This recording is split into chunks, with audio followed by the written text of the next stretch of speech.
Join me as I sit down with author and podcaster Mark Gober as we explore topics such as consciousness, near-death experiences, spirituality, and much more.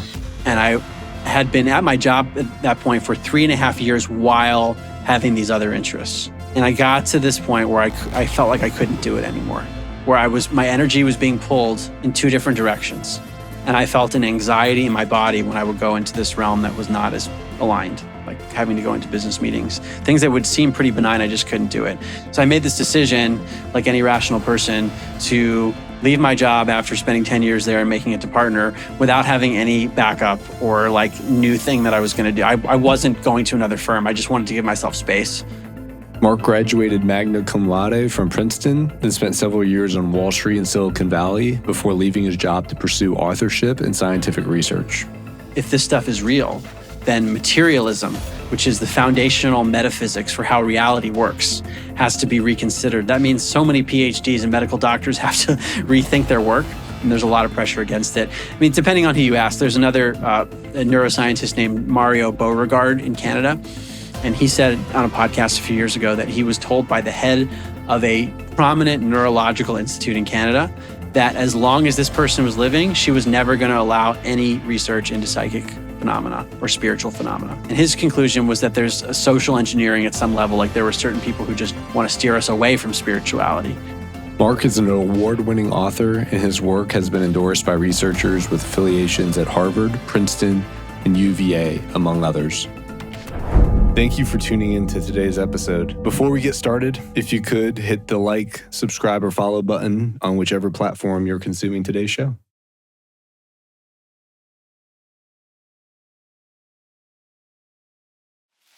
So Mark, thanks for joining the show, man. Thanks for having me. Yeah. I just kind of want to dive in. I've followed your podcast and some of your works, and it's been extremely enlightening and interesting. I'm excited to share your story today with the audience. And just to kind of kick things off, I was wondering if you could just briefly introduce yourself to the show and the channel so people get a little bit more awareness around your background. I like to talk about my background because it has nothing on the surface to do with what I do now. Yeah. At all. I grew up outside of Baltimore, Maryland. I went to Princeton for undergrad, was a tennis player, one of the captains of the tennis team. So very focused on sports, academics, succeeding in general. And then I didn't know what I wanted to do professionally. Most of my classmates were going into investment banking or consulting. That was the hot thing back in 2008 when I graduated. I went into investment banking, worked at UBS in New York during the financial crisis. This is one of the big banks that was having problems of its own. And within that bank, I was in the group responsible for advising other banks and financial institutions. So my clients were many of the companies that were having big problems at the time. Right. As you can imagine, very stressful period. It was definitely a wake-up call for me just in my first experience in the work world. And I knew I didn't want to do that long-term. I at least had the wherewithal enough to want to get out. And I left in 2010. I joined a firm first in Boston and then in Silicon Valley, advising technology-focused companies on their innovations and intellectual property. It was a hybrid of business strategy, technology strategy, and legal strategy, if you want to think about it that way, combined with mergers and acquisitions in those areas. So helping companies in the tech space with lots of issues, basically. Yeah. And if you had met me back in that era, I mean, I was so into that stuff. We could be having a podcast on that topic, right. Like what's going on with patent law and how is it affecting innovation and how are companies thriving or not based on that.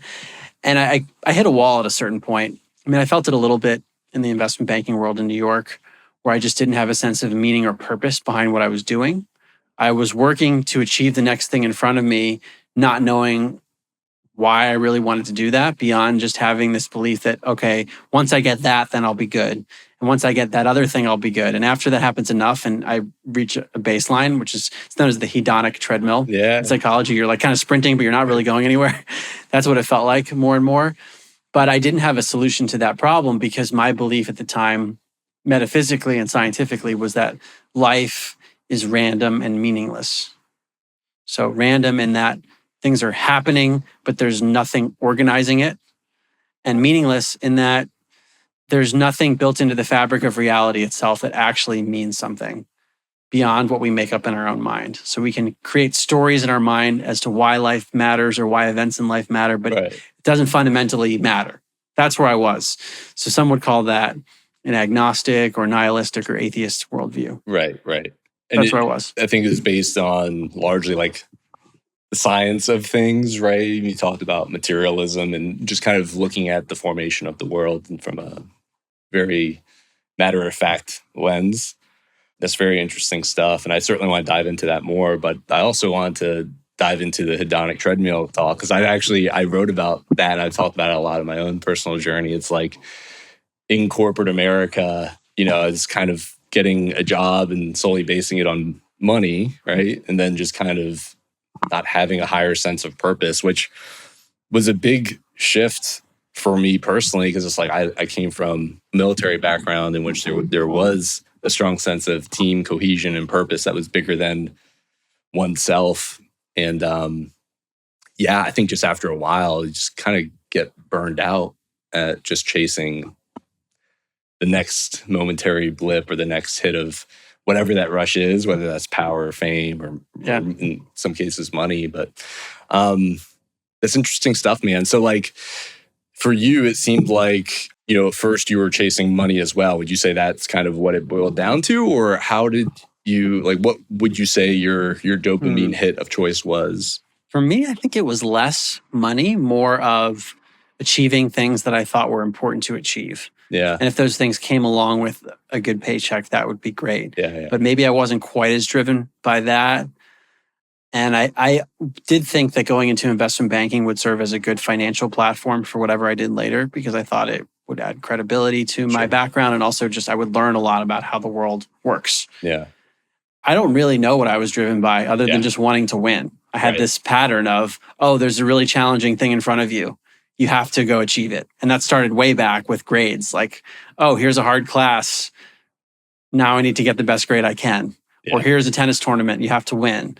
So that was just a pattern that do you think that was set by like your parents, or like where did that, like in terms of what you were trying to win at, like how did you start to form or shift or shape what those things were? It's a very deep metaphysical question. Yeah. I appreciate it because it's hard to know where those things come from. I mean, people around me would have said that I was very self-motivated, but I maybe because I was around people who were successful in life that I picked up on that.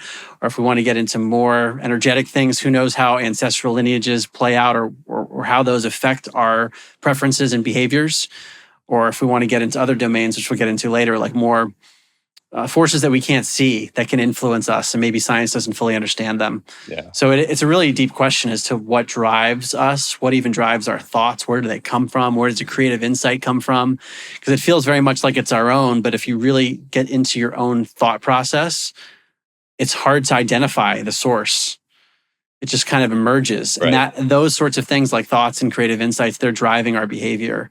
And then there's also subconscious beliefs, which that can come not only from an immediate environment, but there's so much we learn in school setting or through the media or through television. So I think it's probably some combination of that, where at a young age for me, like safety was associated with succeeding at things that were really hard. Yeah. And the more I advanced in life, the more I wanted to do that. But because I was pushing myself so hard, it was kind of a blessing in disguise in hindsight. Because if I hadn't pushed it so hard, maybe I would have gone longer without realizing it wasn't going to give me the satisfaction I thought it would have. Yeah. Because I pushed it so hard, I was sprinting so hard and trying for so many things. I'm like, wait, I think I've achieved a lot of the things that I wanted to, and maybe I could go farther, but I'm sensing it's only incrementally better. So where am I? And that's when I turned 30, when I really hit a wall in this area. I was in Silicon Valley still. I realized I had this metaphysical perspective that life is random and meaningless. Yeah. So I'm like, what am I really doing here? And I felt like I was a zombie just going through the motions. And at that time, podcasts became more popular. Now everyone's listening to podcasts. But in 2016, it was a little newer. And I had some friends just saying, hey, why don't you listen to this show? Like one friend sent me a Tim Ferriss podcast. And some of the shows I listened to were just about venture capital, for example. But then I was also interested in alternative health and people talking about different ways of, helping with anxiety or just living a more fulfilling life, whether it was through nutritional supplements. I heard people talking about psychedelics. Yeah. I remember Tim Ferriss was talking about sensory deprivation tanks where you could go into basically water that had so much salt in it that your body floats. And I found a place in San Francisco, a float tank place. And in hindsight, I realized it's basically meditation on steroids because you can close the pod, no sound, no light, and you're just floating in this warm pod. How long would you do that for? Like what? A normal session's an hour, but I ended up booking back to back to back to back sometimes. So I would do 3 to 4 hours at times. That's awesome. Not knowing why, but I didn't have any psychedelic experiences, really. I mean, maybe sometimes I'd see colors or memories would come up. I wasn't really looking at it in a spiritual sense at all, but just as I was exploring those sorts of things. And then I came across a podcast called Extreme Health Radio, which is still on the air. And that was even more alternative health, people treating allegedly uncurable conditions with like supplements or just things that mainstream medicine wouldn't talk about. So I just thought that was another interesting show to listen to. And I had a long drive every day from San Francisco down to Silicon Valley. So with traffic, can be 2 hours plus a day in the car. So I had a lot of podcast time. And then there was one episode, I was just listening in order on Extreme Health Radio. And then there was one from months before, a woman who talked about psychic abilities that she harnessed and like worked with clients on this and communicated with beings in other dimensions. So I was really confused. I'm like, wait, I've listened to these hosts on other shows and they're talking about serious health issues, things that can be validated where this person was sick, they did this, and then they got better and mainstream medicine doesn't understand it. Now I was listening to someone who was invoking this whole other dimension of reality that I'd never really heard about before. And so I was confused by that. And it wasn't explained by science and the kind of previous world outlook that you had before. Yeah, not explained by the science that I had been exposed to up to that point. And I couldn't believe that the hosts were taking her seriously, like agreeing with what she was saying. And they were using words like spiritual. And I re-listened to that episode the other day, actually. So fascinating because at the beginning of the show, the hosts are like, you just never know when someone's going to hear something and it's going to really affect them. Yeah. And that this woman who was a psychic, she's endorsed by a doctor, like a medical doctor who they really respected, who actually happens to be in Austin, interestingly. So a lot of synchronicity there. But I listened to that episode and I was just intrigued. My life didn't change. I didn't process the implications fully of what she was saying, of like talking to beings in other dimensions and being psychic. And maybe an afterlife, like that was kind of, I don't remember if she said that exactly, but it was sort of implied. And then the woman, Laura Powers, mentioned that she has her own podcast where she's interviewed a lot of other people. So I was like, okay, I'm in the podcast mode. I'm going to go listen to that. It's called Healing Powers. And long story short, I listened to every episode from 2016 back to 2011. So they're pretty short. And I was like, I'm just going to go through all these. And it was person after person describing something similar. Yeah. And I was so confused and just rocked by it because it's almost like with each case that I heard, it was harder to shoot all of them down. Because if I just heard one episode, I could be like, oh yeah, that person's just a little delusional or they're interpreting something one way. Yeah. But it was person after person coming to very similar conclusions that we live in a meaningful universe that is not random and that there are spiritual forces involved and maybe there's even a soul and an afterlife and psychic abilities. And so I had to start reading about this. So I started ordering books on Amazon, was reading scientific papers, peer-reviewed research, was looking into the US government's work, declassified research, declassified documents on psychic spying. So people sending their minds far away. There's actual documents people could access that validates government utilizing people in this space for certain things. Yes. Yeah, my first book, An End Upside Down Thinking, shows those documents. They're publicly available, declassified. What type of things would they use psychic people for? Spying, basically. The one example that former US President Jimmy Carter talked about publicly was that there was a downed Russian bomber in an African jungle, and the radar systems at the time couldn't find it. So they used psychics, and they were able to locate it without radar. That's crazy. So that was that's just one anecdote of what I was finding. And then there was actually peer-reviewed research where there's statistical evidence for these phenomena. And then I learned about the University of Virginia. There's a division of perceptual studies at the medical school, which has been studying things like this. And Princeton had a lab, the Princeton Engineering Anomalies Research Lab, run by the former Dean of Engineering. And the Institute of Noetic Sciences, which I'm now on the board of, has been around since 1973, 50 plus years of peer-reviewed research on these topics. So I'm sitting there Like, what is going on? Because I thought I was decently educated, and no one that I even know has any awareness of this stuff. No. And if 1% of it's real, we have to reconsider reality. Yeah. So that's basically where my journey started, and it hasn't ended. The curiosity to try to figure out what's going on. So when you get exposed to this information, did you immediately jump into, okay, now I've defined a new sense of meaning? Or was it like the conclusion of years worth of time where you then were able to kind of grasp the totality of things and then say, wow, like life has a deeper purpose and deeper level of meaning for me now? Like, what was that journey and process like? I remember it felt like taking a few steps forward and then a few steps backward, where I would listen to a bunch of podcasts or read a book that really excited me, and then I would go back to work and be in the world of what felt like the mundane. And I'm like, wait, no, that other stuff can't be real. That's too crazy. I'm just sitting here in a business meeting. How do they reconcile? And then I would read more books and read more scientific papers and say, okay, And I got to a point of no return where there was enough interesting evidence that I couldn't dismiss every single piece of it. Yeah. And I had to say, okay, I might not know exactly what's going on, but I have to rethink my worldview. And then I started engaging with people who have alleged psychic abilities and energy healing abilities. I started getting into alternative health and like changing diets. I was doing all this stuff. And sometimes these healers could do things or know things that I couldn't explain. And it wasn't all the time, but sometimes they could do it in a way that it was validating of the research that I was doing. So it was like, I was having some life experiences and synchronicities where things were happening repeatedly that I couldn't attribute to randomness.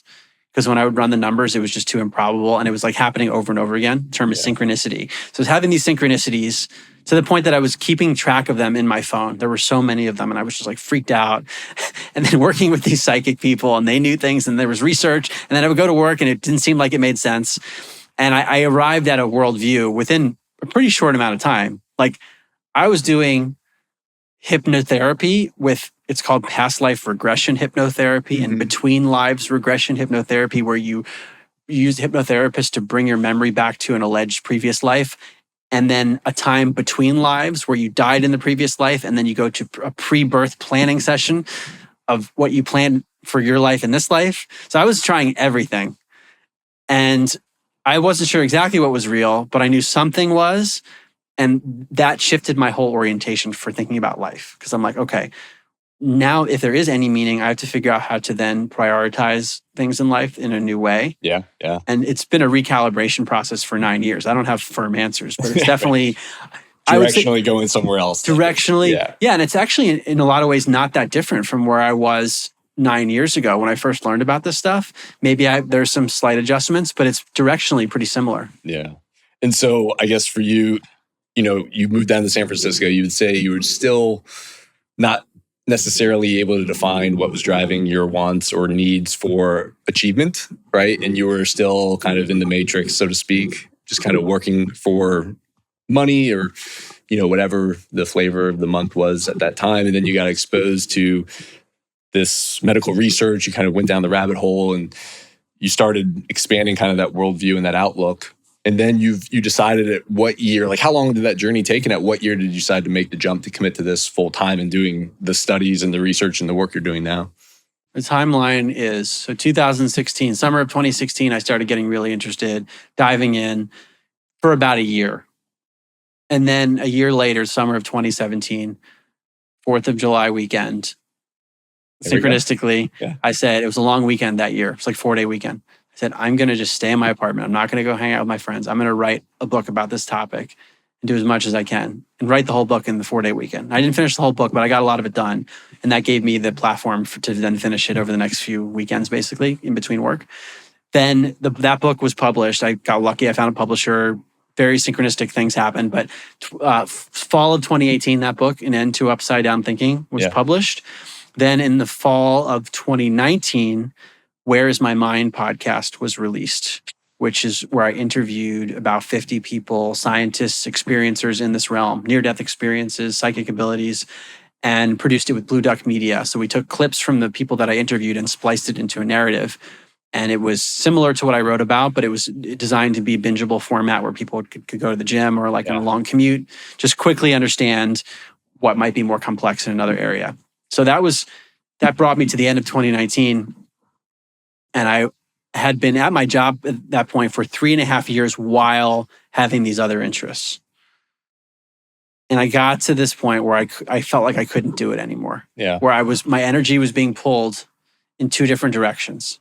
And I felt an anxiety in my body when I would go into this realm that was not as aligned, like having to go into business meetings, things that would seem pretty benign. I just couldn't do it. Yeah. So I made this decision, like any rational person, to leave my job after spending 10 years there and making it to partner without having any backup or like new thing that I was going to do. I wasn't going to another firm. I just wanted to give myself space. Did you have like a financial game plan to tackle that? Did you set up any sort of passive income options? Like what was the thought process there in terms of stability, or what type of mindset shift you had to overcome to actually make that leap? Because that is a big jump. It was a big jump. And I didn't think I'd be moving into the passive income realm just with books, because the economics of book writing is really, really tough unless you're a major author. So for me, it's been a money-losing endeavor. So it was more thinking about savings and how to invest and then just see where things go. Because I had worked for a while and I wasn't in a rush to do anything. I knew I had a buffer. So I said, let's just see what happens. And long story short, here we are in 2025. There's 7 books. And it's gone into other topics. I mean, everything relates to those metaphysical questions of what matters and why. That's always the container. But then applying that to things like politics and economics and cosmology and medicine to think about those disciplines within a new container and then evaluate some of the belief systems that we're told are true. And that's really where, in hindsight, I can see where there's a through line in all the research that I've been doing, which is looking at claims that we've been told are true, whether it's from academia or the media or our parents, of this is how X and Y works. And then asking the question, well, how do we know that it works that way? Yeah. How do we actually know that? And then looking at the history of the assumptions and what were the studies that were done? And wait, is there an inference here and you're just making an assumption? And I'm finding repeatedly that there are lots of assumptions rather than direct evidence for things. Right. Interesting. So I guess I asked the question, like, conclusion of your research, now making this leap, you did the End of Upside Down Thinking, Where's My Mind podcast. Like, you've now written 7 books. Like, for you, what is now the conclusion for you and what the meaning of life is? And what are you trying to live towards in terms of your values, and how has that been informed by the work? I'll give an answer that's not based on like definitive proof. It's just, I would say the convergence of things I've looked at lead me in this general direction, which is that we live in some kind of highly intelligent realm. There's an underlying intelligence beyond our individual intelligence that is guiding this world, and that we are within it as evolving creatures. That we are, like Dr. David Hawkins, a spiritual teacher I've listened to a lot, he says that we are karmic wind-up toys let loose. That basically there's some blueprint in the soul, and that the experiences we have are designed for our growth and evolution based on whatever that blueprint is. Mm-hmm. So it's like we're here having very targeted experiences. And we can even see that based on our birth. We're born into a family, and because of that, we're going to have experiences that we would, by definition, not have in another family. And that might guide where we end up. And then we have a series of choices and decisions to make. So I'm constantly thinking, to your question, what are the lessons that I might be learning here, especially if there's a situation where I feel struggle? Of like, am I just resisting something because of old patterning? Is there something for me to learn here and act differently? How should I be making decisions? So I'm looking at it from the lens of that we are here in a growth state, that we're constantly looking to grow and evolve and have to make decisions on that basis, rather than, this life circumstance came up randomly, it doesn't really matter what I do, which is what I would have said before. Now, any life circumstance, I'm like, there's probably meaning to this. I may never understand it because it's beyond my comprehension. Like, think about all the variables that were required for us to be in the room together. Yeah. We could say from the materialist perspective, my old one, and the mainstream scientific perspective is, we're here because of the random interactions of pieces of matter dating back to the Big Bang 13.8 billion years ago. And that's why we're here in this room. But from a more spiritual perspective, which is the one I take now, is that there's some deeper meaning. I don't know what that is exactly that led us to be here versus the myriad of other places that we could be in this moment. Yeah. So with what you're sharing with me, I mean, there seems to be an interesting intersection of like religion, spirituality, and science. What has been the response to the people who've been your readers, your podcast listeners, that fall on either side of those equations in terms of the information that you're sharing and your findings. Well, something I didn't anticipate when creating content is that the vast majority of people who take in my content, I never hear from. Yeah. So the short answer is I don't really know, but I do hear from some people, and it really depends on the subject matter. Some people are open to it. I remember when my first book came out, before the publication, I shared the manuscript with a few friends, including one friend, very smart guy in the financial world. And he said, we need to talk. He sat me down and said, you can't publish this book, Mark. I'm your friend, and people are going to think you are nuts. This is my first book, and end upside down thinking. And I mean, so there is some of that, depending on the subject. And sometimes people will be with me on books 1 and 2, and then it's like, oh, I don't agree with this one. Yeah. You went off the deep end. So there's a little bit of that. But I will say that most people I hear from are saying positive things. Awesome. I was just at a festival here. It's called Confluence in Bandera, Texas, at Sovereignty Ranch, hosted by Alex Zeck of The Way Forward and Molly Engelhart. And to me, it's some of the most forward-thinking people out there. 700 people were there. And I spoke about cosmology, but I also talked about my personal journey, and I touched on many of these paradigm shifts. And some of the people hadn't heard of me before, and like the response was overwhelmingly positive. So that was interesting to just see, to be there in person with people and see their reactions to different things that were challenging their perspective, because I could see the wheels turning. Yeah. And that gave me a lot of hope of like, okay, when people actually do take in this content and see what's there and look at the logic and see the science, they're forced into asking questions. So it wasn't like they necessarily changed their worldview based on the talk. Sure. But I sense the openness. Even talking to people at the festival afterwards, they're like, okay, I want to look into this more and more. I don't know for sure. I'm not really sure what's going on, but I want to look into it. Yeah. And then the other part of it is my work hasn't gotten like super big. So I don't really know. Like I can tell based on the number of people or number of books that I've sold. I know I haven't reached that many people, at least with the books.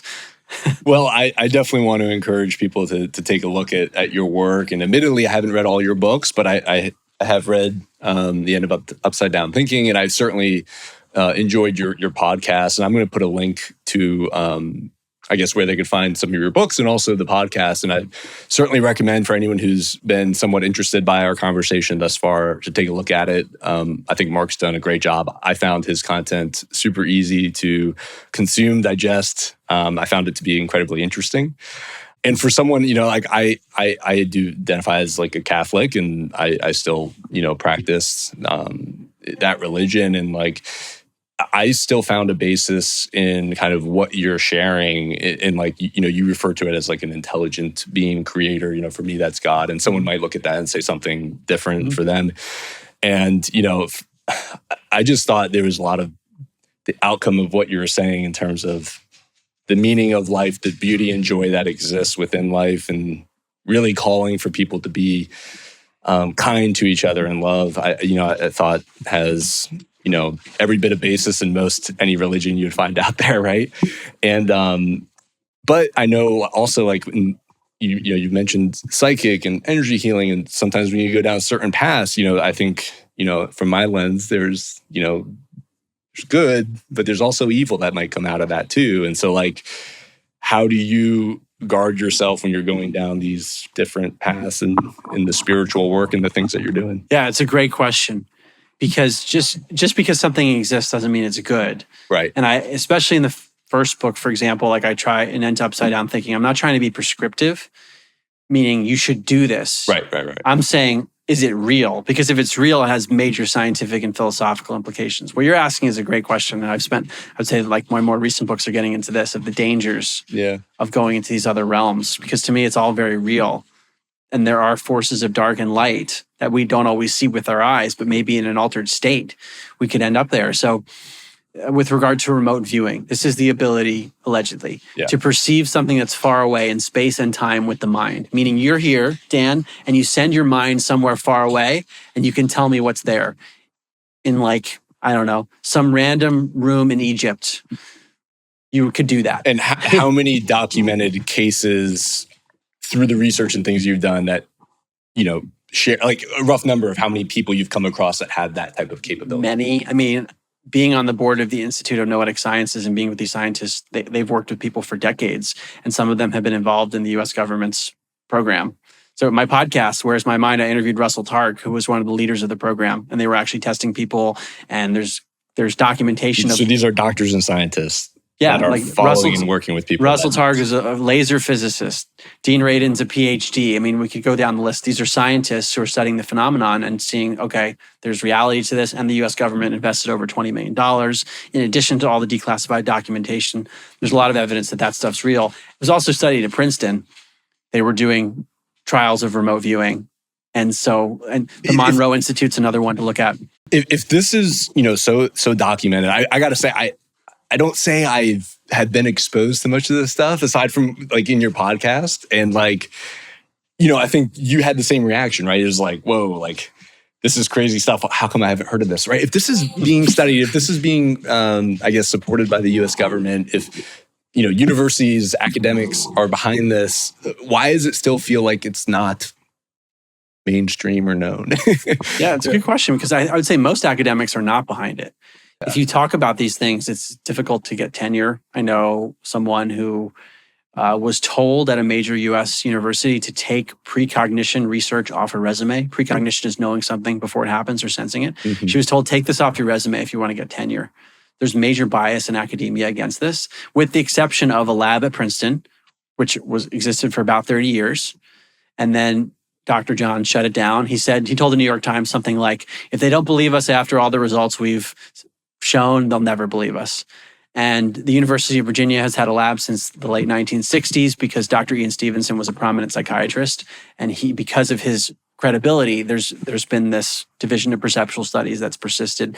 Then the Institute of Noetic Sciences is independent. It's outside of academia. Beyond that, we're looking at individuals here and there. Dr. Gary Schwartz at the University of Arizona, Stuart Hameroff there. So just a few people, and there's a lot of pressure against it. So there's going to be, like, the mainstream media often portrays this stuff as science fiction, and they'll say, oh, the US government's program, that was proven not to work at all.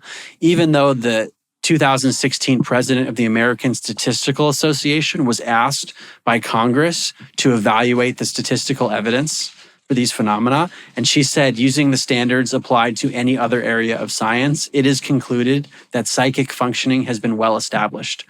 That was her quote from 1995. So there's a lot of evidence suggesting this stuff is real, and we could pull out peer-reviewed papers all over the place showing statistical evidence. It's just not taught. There's a major bias against it. And do you think the rejection comes from more of the scientific community or more from like maybe people who hold a certain religious worldview? Probably both. Yeah. So what I'm remembering now, when I interviewed Russell Targ from the US government's program on remote viewing, he said that there was some religious opposition to the remote viewing program because people believed it was the work of the devil. Mm-hmm. And there's scientific opposition because if this stuff is real, then materialism, which is the foundational metaphysics for how reality works, has to be reconsidered. That means so many PhDs and medical doctors have to rethink their work, and there's a lot of pressure against it. I mean, depending on who you ask, there's another a neuroscientist named Mario Beauregard in Canada, and he said on a podcast a few years ago that he was told by the head of a prominent neurological institute in Canada that as long as this person was living, she was never going to allow any research into psychic phenomena or spiritual phenomena. And his conclusion was that there's a social engineering at some level, like there were certain people who just want to steer us away from spirituality. Yeah. So, I mean, it's hard to discern exactly what's happening, but you make a really good point. Yeah. That these things are not taught as real, they're taught as fringe, right, and it's not accepted in the mainstream. Interesting. Why do you think science and society want to move away from a spiritual outlook in life? To me, this is getting into my later work, I think we exist within some kind of a spiritual war where there are forces of dark and light, and it's not just metaphorical. And forces of the dark would want to keep people disconnected from their actual identity and keep them disconnected from higher intelligence. You'd want people to believe they have a random and meaningless existence and there's no higher power and there's no real purpose because you're all going to die anyway and it doesn't really matter what you do. Just do whatever you want because nothing matters. Yeah. If you think about it from the perspective of someone who wanted to mislead people, you'd want people to think that way. And I think about what you're saying and how that manifests in the reality we're seeing now. I mean, you look at mental health crisis, social isolationism, suicide rates, anxiety, depression, all these things are just like skyrocketing. Yeah. What do you think the major causes are for some of these phenomena that we're seeing? I'm sure that's come up, and I know you've done some stuff in the medical space. Yeah, for sure. I mean, there's such a combination of potential factors that can impact people. There's nutrition, there's toxicity, and that can affect mental health too. But I'm often very focused on the psycho-spiritual aspects. Yeah. Does the person have a sense of meaning or purpose? Is the person dealing with a trauma consistently? Mm-hmm. There's a field called German New Medicine, which looks at conflict shocks in people's life where something happens where they feel isolated in dealing with it. It's very uncomfortable to them. It's unpleasant, and they weren't expecting it. And what this field of medicine shows is that you can see lesions in the brain that correspond with that conflict, which then correspond to an organ. So many just health conditions from this perspective are based on dealing with these conflict shocks. So they're all within the psyche, and then it manifests physically. I mean, there's an example I mentioned in my medicine book, Anita Morjani. She had terminal cancer, tumors all over her body, and she went into a near-death experience state while she was in a coma, meaning her consciousness went to some other world. She encountered her deceased father, these other dimensions, and she had realizations in her consciousness about just, let's say, flaws in her thinking. And she resolved issues with her father and realized that she was too judgmental of herself. She was resuscitated and her tumors disappeared. The doctors couldn't figure out what happened. This is known as a spontaneous remission. Yeah. And there are many examples of this. But the point is that she might have resolved something in her consciousness that then resulted in a physical healing that mainstream medicine just has no answer for. So for me, a lot of these crises that we see, including mental health, are dealing with something on a psycho-spiritual level. If we want to get even further out there, I do think there are things like demonic possession. Yeah. And I quote a medical doctor in my book who deals with this. There are Catholic exorcists who deal with this as a real phenomenon. To me, that's extremely possible to explain certain things. And there might be levels of that. I mean, we might not call it possession, but maybe there's an energy that we are tapping into that's a little bit dark, and we just call it anxiety. Yeah.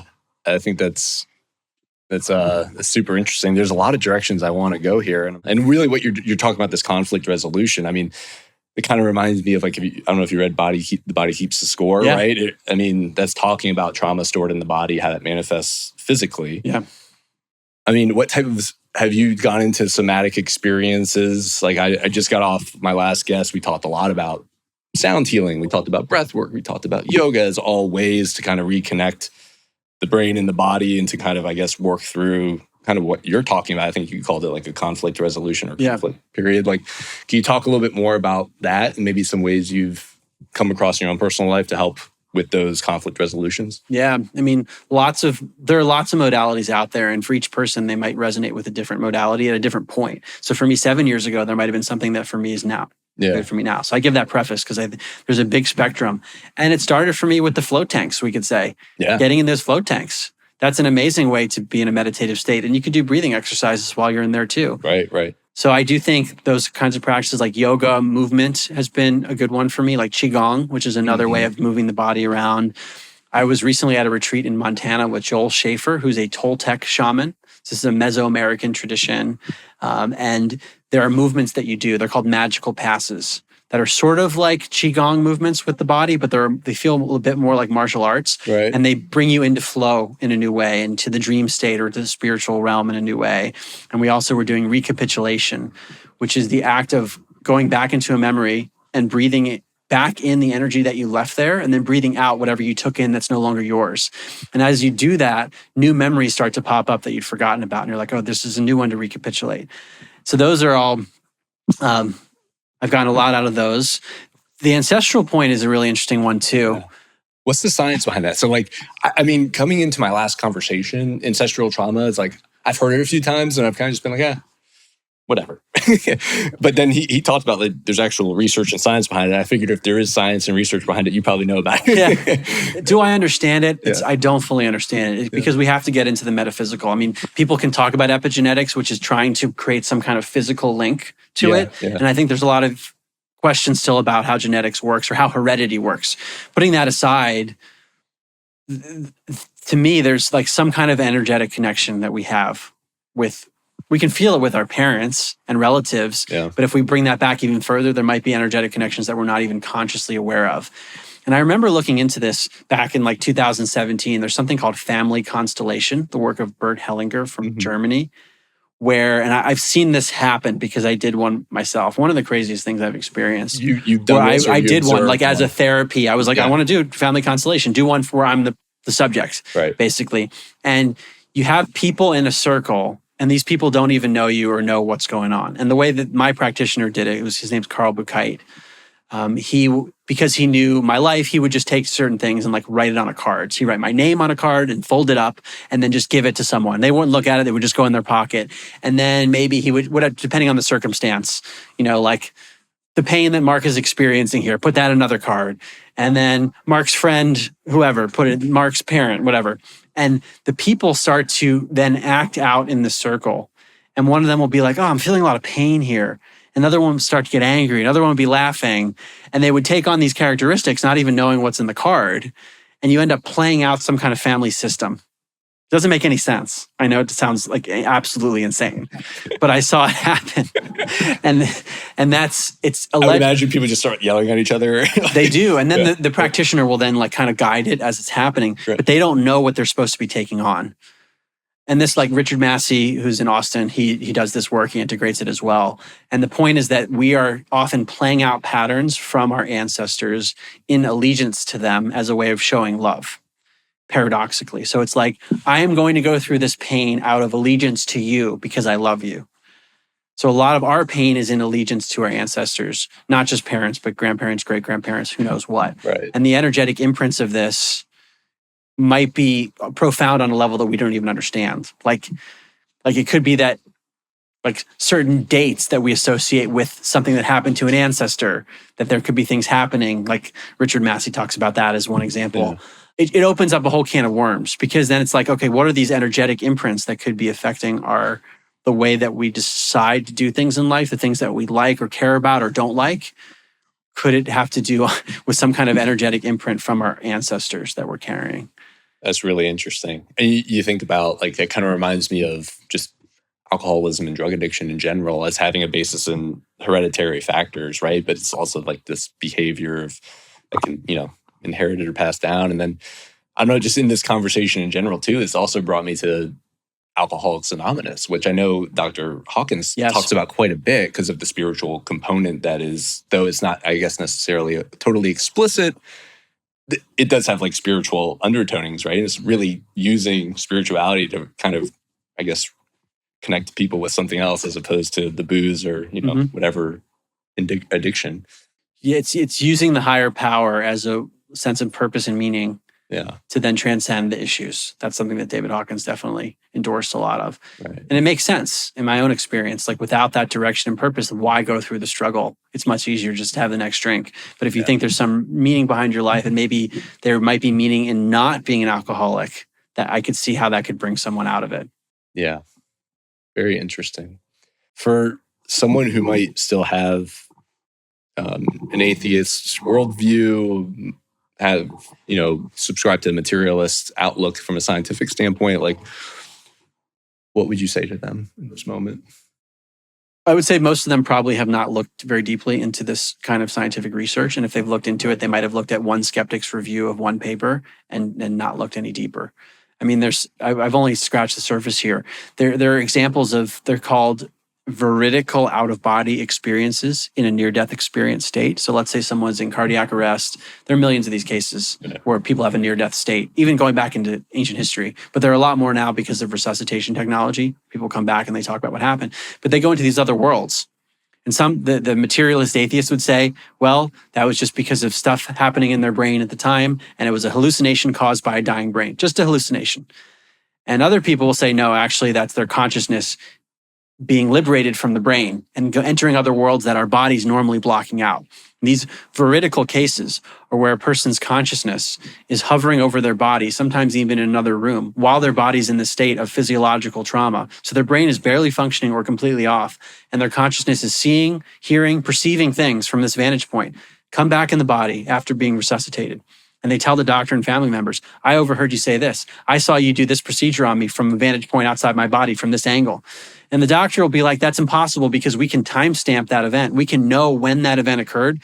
We know how long they were technically dead for, basically. How long they were dead for, or this memory, that would have occurred at 2:03 p.m. And we have the charts of what your body was doing at 2:03 p.m. Yeah. There's no way you should have been able to accurately see or hear that. Or have a memory.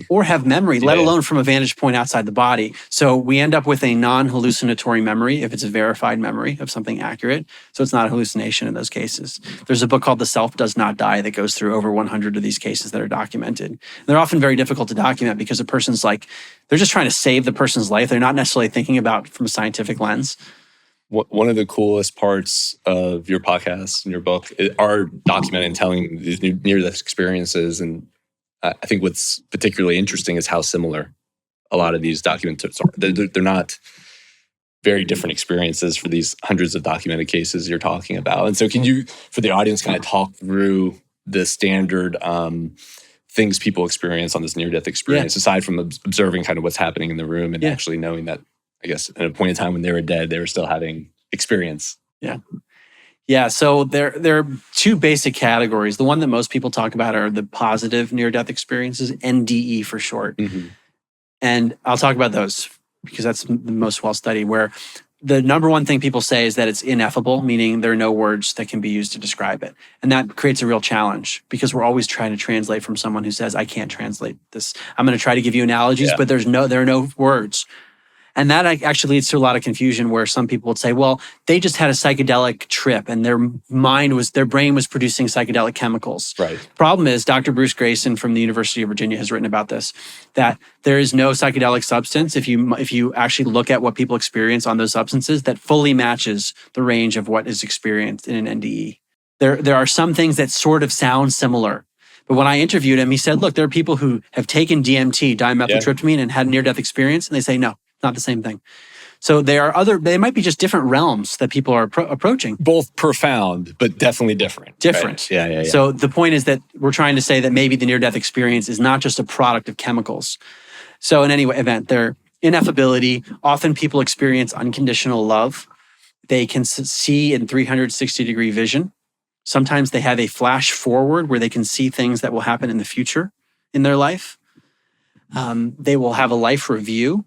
Sometimes they relive every event of their life. They become each person that they interacted with and feel the effects of their actions, positive or negative, on that person through their eyes. And then they sometimes encounter a tunnel or some kind of thing that they can't pass through. They're told by some being. They often encounter beings. They could be deceased relatives or pets, religious figures, a being of light, some kind of mystical feature.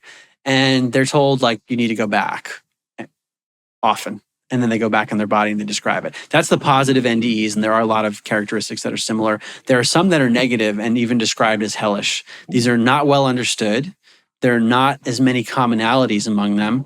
And some of the researchers I've heard say that the reason we don't have as much data is that because they've caused so much fear that people are just not okay talking about them as much. Oh, so it's like maybe they go into a state of psychosis or something. Or maybe they do. They're not in a state where they can convey it as much. Yeah. So they're not well understood. I've heard different estimates that maybe like 5% of NDEs might be this fear-inducing hellish state, whereas the vast majority are positive, and it's unclear why these happen. So we don't really understand what's going on. Some people would say, Mark, okay, these are near-death experiences. The person's resuscitated. It's not a death experience. And that's a very valid critique. But I would say one counter to that, among others, is that there's something called a shared death experience, where a healthy person who's a bystander, like at the bedside, or a family member, sometimes not even in the same room, will co-live in the dying process with the person who's dying. So this is a person who has a healthy brain, not a dying brain, who then experiences the dying person, the dying experience with someone who is dying. And what they say is very similar to what a near-death experience is described as. And that person is actually dying. And we're getting a report from a person who's not dying and has no dying brain. So you see here, you have a healthy brain describing the same thing. So the near-death experience might be telling us something about the early phases of a soul's transition. Yeah. That's very interesting stuff. That was point one, because you were asking what would I tell an atheist? Yeah. So I would say some of the scientific evidence, which if you're hearing this for the first time, I know it's really hard to absorb. Right. I can appreciate that. And it takes time. And if you want to read Dr. Bruce Grayson's book from the University of Virginia, there are a ton of people. Dr. Pim van Lommel, a Dutch cardiologist. When you see evidence repeatedly, I'm telling you, it's mind-blowing. Well, and I think, again, this continues to, like, you look at, it's basically like karma, right? You said the life review, you're reviewing all the people that you've interacted with, right? And the idea of karma rooted in like, you're the sum of your total positive or negative, right? And then even like, in my outlook, when you go to heaven, you're judged for the good and bad you did doing to others as you would have undone to you. And like, I think the root of a lot of religious teachings being about be good towards other people, treat people how you want to be treated. And it's like through the experiences that the NDEs that you've reviewed, I mean, that's basically people going through that in a real life. Yeah. Dr. Grayson says that what people are coming back saying, it's beyond morality. It's actually natural law, the golden rule. Right. And in my second book, An End Upside Down Living, I show like cultures all over the world. They're describing the golden rule. So to me, it makes sense because they might be tapping into the same truth and conveying it slightly different ways. Right. And there are core truths that, like, as you pointed out, which is compelling to me, that people all over the world throughout history are coming to very similar conclusions. Yeah. Maybe the Venn diagram's not perfect overlap, but there's a lot of stuff that makes me say, okay, why would they all say the same thing? Maybe there are people who are having near-death experiences or these other mystical states, and they're coming back trying to express it to people, and they're translating it differently, but they have a directionally similar, something. But I wanted to give one more point for the materialist atheists out there, because I'm trying to bring myself back to where I was. The irony of that position, the atheist or materialist position, is that it is inherently based on a fundamental leap of faith, and yet it claims to be faithless. So it's a faith-based belief system, and yet it critiques faith. Think about this for a second. Why is it faith-based? Right. Because, now this is a bit more complex, so I'm going to do it slowly, but super important. Okay. It presupposes that there exists a world outside of all conscious experience. So to put this in terms of how we are taught to think about science, there was a big bang 13.8 billion years ago, a lot of atoms bumping into each other. 13.8 billion years later, you've got a human being with a brain that has consciousness, but it's all random interactions. So there's the material universe first, consciousness later, okay? That means there was a world before any consciousness existed. Yeah. Meaning a human consciousness, God consciousness, whatever. World first, consciousness later. How could we ever verify that? We can't, because verification requires a consciousness to observe something. So it's kind of like the if the tree falls in the forest argument, if no one's around to hear it, basically. Well, how would you even know if there's a tree there if no one ever observed it?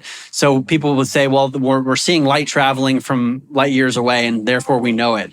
I mean, that's based on so many inferences about the distance of those things. And in any event, it doesn't tell you with definitive, direct evidence, observation, that world could exist. So, materialism, atheism, it presupposes that there is a world independent and outside of consciousness that would just go along fine if all consciousness disappeared. That is unverifiable. It's by definition a leap of faith that there could exist that material world outside consciousness. Now, what happens if you go to observe it? If you observe it, then it's all of a sudden within consciousness. That's not what I'm talking about, because that's not what materialism says. It says that there is this place outside all consciousness, but we can never verify it. Don't worry, it's there, because verification requires a consciousness to observe something. This is the fundamental leap of faith that all materialism rests on. And what do they say? Grant me that one miracle, then I'm going to explain everything to you. And that is faith-based. Very interesting stuff. I mean, we've talked about a lot of stuff, and most of it's from the genesis of the content that I've consumed that you've done. Is there anything that I haven't asked you about that you would like to share, or maybe a topic that you want to dive a little bit deeper into? I would just talk, there's a logical fallacy that I'm finding throughout the various paradigms I've been exploring. It's known as affirming the consequent. If X, then Y, Y, therefore X. If it rains, the grass outside will be wet. I observe wet grass. Therefore, I conclude that it rained. This is a real problem. Why is that a problem? Because wet grass can be caused by many things other than rain, like sprinklers or dew or children running by and pouring a bucket of water, or a million things that we could come up with that could explain wet grass. So the problem then is you could have a model that accurately explains an observation that's still wrong, because it's true that rain would explain wet grass. Right. So that explanation holds, and yet if we observe wet grass, maybe it's not true that it rained. Yes. So here's an example, the brain and consciousness. So if the brain, which is a physical structure inside of our skull, created our conscious experience, which is what most people believe. A materialist believes that you need a lot of brain activity and then consciousness just pops out. And if your brain dies, that's the end of your consciousness. So near-death experiences, they must be some product of brain activity. Right. So it's true that if the brain created consciousness, that we would be able to observe correlations between brain activity and conscious experience. We'd be able to point to this part of the brain and say, if we damage it there, your vision's going to change. The person's vision changes. We see these correlations. Yes. And there's a whole field of neuroscience based on these correlations. So statement one, if the brain created consciousness, we would observe very tight correlations between brain activity and conscious experience. Good. Statement two, we observe tight correlations between brain activity and conscious experience. Therefore, the brain creates consciousness. Is there another way that we could explain these correlations? If I go to a scene of a fire and see a bunch of firefighters there, I could naively conclude firefighters created the fire, Dan, because they're there. What do you mean they didn't create? Right. You're saying they put out the fire? No, the firefighters created it. Correlation is not always causation. So there might be another way to explain correlations between brain activity and conscious experience. Like if you're watching television and you take a hammer and smash the antenna on top of it, on the top of the set, and all of a sudden the TV show appears scratchy on your screen, it's not because the signal was damaged. It's because the apparatus that was processing the signal, the machinery that was damaged, the signal's fine. So what if the brain is like an antenna or a filtering mechanism or interface? You would still have correlations between the way the antenna is set up and your conscious experience, but it's not because the brain's creating consciousness. Interesting. So yeah, I mean, we could do this with many things. And I'll give just another example in the medical field that comes up a lot. If a virus caused disease, we would see a bunch of people getting sick after a party. We observe a bunch of people getting sick after a party. Therefore, there was a virus that they caught. Okay, that's true. If a virus existed in the way they're claiming, that would explain it. But why else might people get sick at a party? What are the toxins in the environment, in the building? Did they have food poisoning? What was going on in terms of the EMFs and electricity? Is there some kind of psycho-spiritual issue they were dealing with in terms of like, maybe there was a trauma that they all faced and their body reacted in a certain way? What if there are other areas of science with the human biofield that we don't understand? Or one person yawns and another person yawns. That's like it's non-biological contagion. Or women who menstruate, whose cycles of menstruation align when they live in the same place sometimes. That's not because of like a microbe, a virus getting in. There might be some kind of energetic. I don't know what the answer is. The point is that just because we observe a bunch of people getting sick with similar symptoms doesn't mean there's a virus, even though the virus model would explain it. Yes. So I hope your audience can understand that we're told things all the time in science, in politics, and economics. We observe something and then they jump to the cause of the observation. But there's a distinction. There's something you observe, and then you have to separately show what caused it. And just because you can find one explanation or one model to explain it doesn't mean it's true. Because I can see wet grass, and rain would explain wet grass. But wet grass doesn't indicate rain necessarily. Right.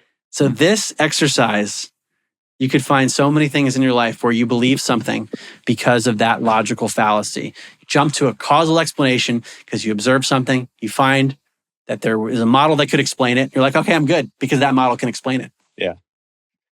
That's interesting stuff, Mark. I've very much enjoyed this conversation. I've enjoyed the work you're doing. I just super respect the leap of faith you took in leaving your corporate job and kind of just getting curious about things and then being relentless about exploring truth. And I mentioned earlier, mental health crisis, rise in depression, anxiety. I think there is this bit of kind of lack of connection with a higher sense of purpose in society. I think there is kind of maybe people moving away from seeking the divine in whatever fashion that might look like for an individual.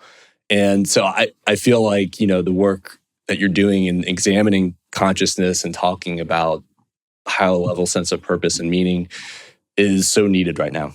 And you've talked about the disconnect that I think the society tries to put people into to disconnect from society and the impact technology and whichever is increasing in our society. And I think the rat race people feel and just trying to keep up in life and the pressure of all that is certainly weighing in society. And I think people are just tired of the hustle culture. And so I think they need more people like you to be an example and kind of show stepping into just a totally different life path, taking a shot on something, not motivated by external things, but more so just interest, passion, and truth. And I really respect all the work you're doing, man. And I certainly appreciate you coming on the show today. Thanks so much for saying that. And I hope your audience, I'm just remembering where I was in 2016. Certain things you can't unhear, certain things you can't unsee. And it's like once that door cracks open a little bit, you're not going back. It's just a matter of how fast it's going to open. Yeah. So my suggestion would be, based on my own experience, is to flow with the things that start to feel right, even if they don't necessarily align with old ways of thinking. Of like, well, this is what I'm supposed to do, but I'm feeling like I should do this, and I'm feeling a really strong pull. I'm much more inclined now to go towards the strong pull when I feel it. Whereas before I would have just logically shut it down. Right. It's like developing the gut, right? The gut feel. Yeah. It's a muscle. It's like a trial and error process. But I do notice that when people start on this path, it will shift, and it can shift very quickly, where you start to become obsessed and just want to reorient the compass for living life of what matters to me and why. And that then changes priorities, relationships, just things that we're doing on a day-to-day basis, because we start to look at life differently. Yeah. Awesome stuff, man. What's next for you? I don't know. Last book, Into the Upside Down Cosmos, came out in the fall, and I'm not working on another book right now. So we will have to see. All right. Wait and see. Well, I look forward to seeing whatever that is. Thank you. Thanks, Mark. Appreciate it. That was fun. Yeah. Thanks for tuning in today's show. Hopefully you enjoyed the conversation with Mark as much as I did. I know I found our time together to be quite interesting and enlightening. I could tell Mark's obviously super passionate about the research he's done and the work that he does. And I just find it so inspiring that he's taken this leap of faith to step out of the traditional flywheel, leave a job that he was good at and had a great deal of comfort in, to pursue something that is more of a passion of his, and to really live more by interest and not necessarily just solely driven off power or money or these more of the hedonic pleasures that he mentioned.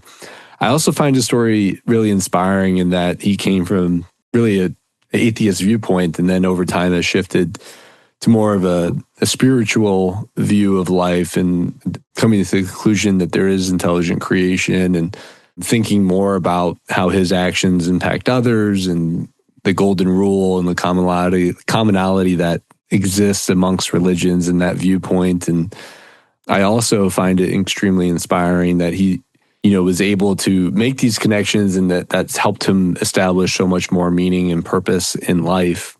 And it really does tie into where we'll be going next in our conversations when I sit down with actually a family member of mine, Tom Fox, as we dive deeper into something that Mark and I briefly touched on, which was Alcoholics Anonymous. And Tom will be discussing his journey through, seeking the divine, gaining more of a spiritual framework that was really established through his time in AA, and now achieving 50 years sober. And we'll also talk about his journey through a corporate work environment, and now the work that he's doing with that he had previously done in as a chaplain with the VA, and now that he's doing with a hospital and working with folks that have Huntington's disease, and helping them also navigate kind of their spiritual journey towards some during difficult times in their life.